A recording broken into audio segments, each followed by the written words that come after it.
Greetings, Stash Wyslouch here. If you want to take private lessons, send me an email. If you like these videos, support me by becoming a patron on my Patreon page. Today's quick tip, we're going to check out one chorus of this amazing solo from fiddle genius Billy Contreras.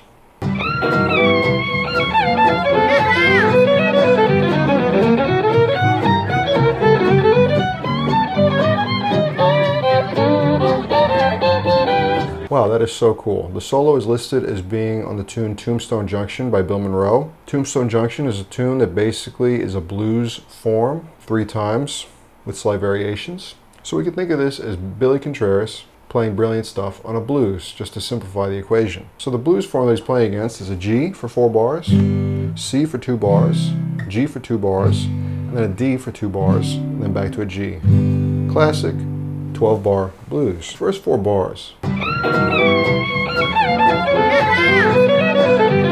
He starts with a cascading A augmented triad going down.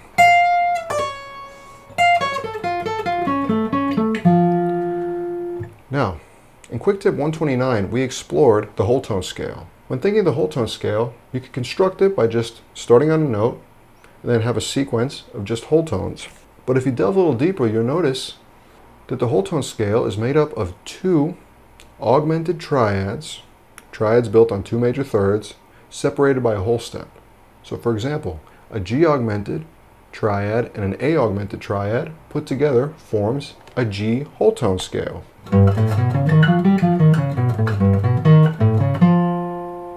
So the first chord is a G. The band is playing a G and an A augmented triad is placed on top, cascading down. And if that isn't enough of an indicator, he goes out to clearly outline, literally, the G whole tone scale going up and down.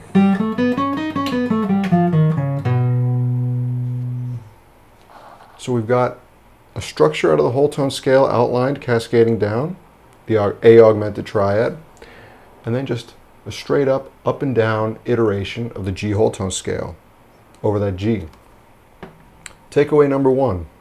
When you're playing a blues, when you're on a 1 chord that's going to a 4 chord, give us some of that whole tone flavor. It's going to sound cool. How do we know that? Billy Contreras has verified it for us with this cool solo. Then we move on to the C chord. What happens?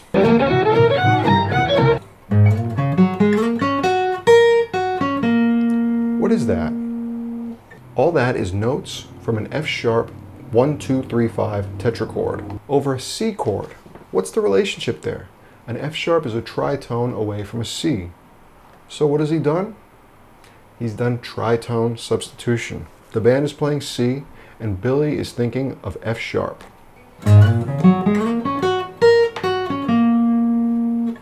There's nothing fancy going on when the F sharp relates to itself, but this juxtaposition and the way he smoothly voice leads from the previous whole tone situation gives it such a cool effect and shape. On top of that, he's anticipating that F sharp tetrachord by 3 beats before he actually lands on the C, so it kind of gives it some forward momentum, some anticipation.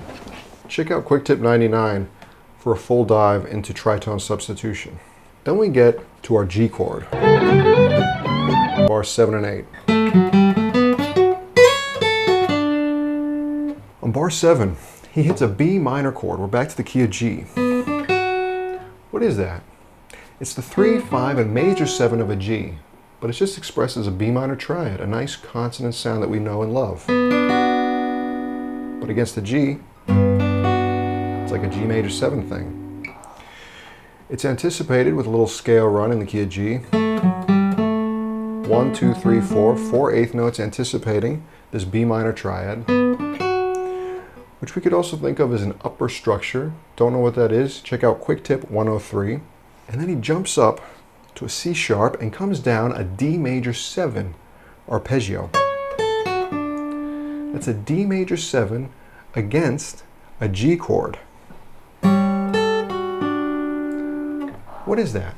It's another upper structure. We're outlining the sharp 11 of the G, the 9, the major 7, and the 5. So there's this kind of feeling that we're sort of up in the stratosphere of the possibilities of G.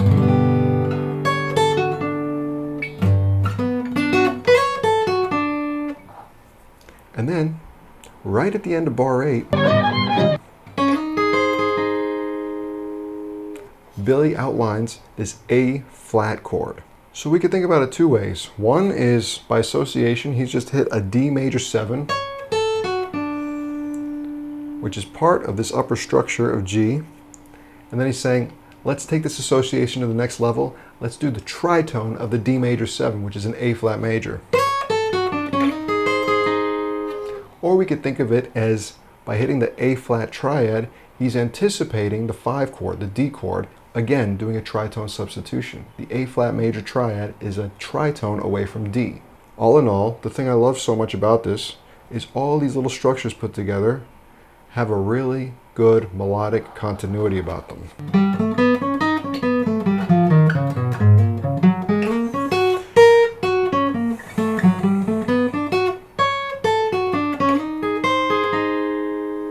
How does he wrap this whole chorus up though? This beautiful gospel-y turnaround. 3, 4, bang.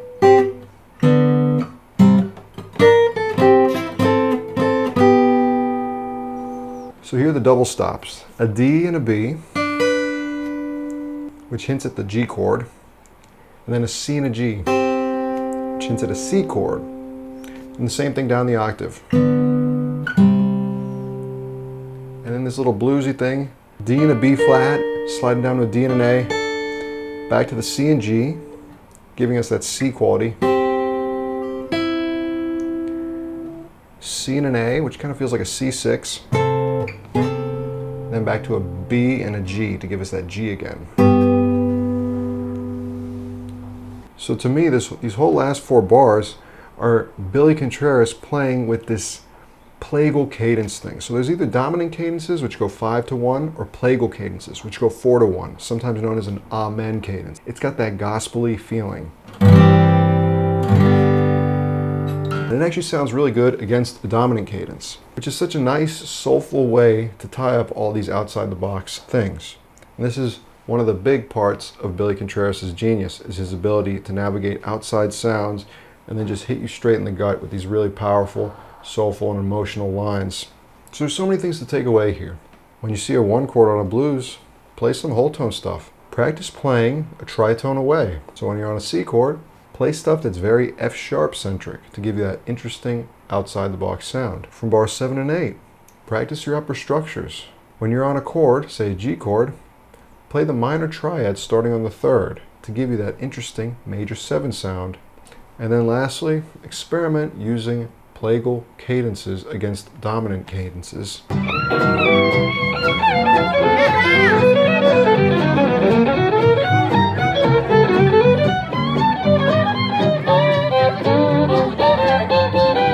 I hope that opens your ears up a little bit, and maybe you can see how this is all just a compilation of these simple, small techniques, but put together it makes something much greater than the sum of its parts.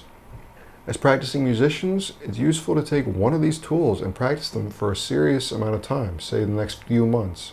Just tritone substitutions on 1 chord. Really get your ear accustomed to that sound. Make sure to check out as many Billy Contreras videos as you can find online. He's a total genius. Thanks so much for watching. Become a patron on my Patreon page. Sign up for private lessons. And we'll see you next time.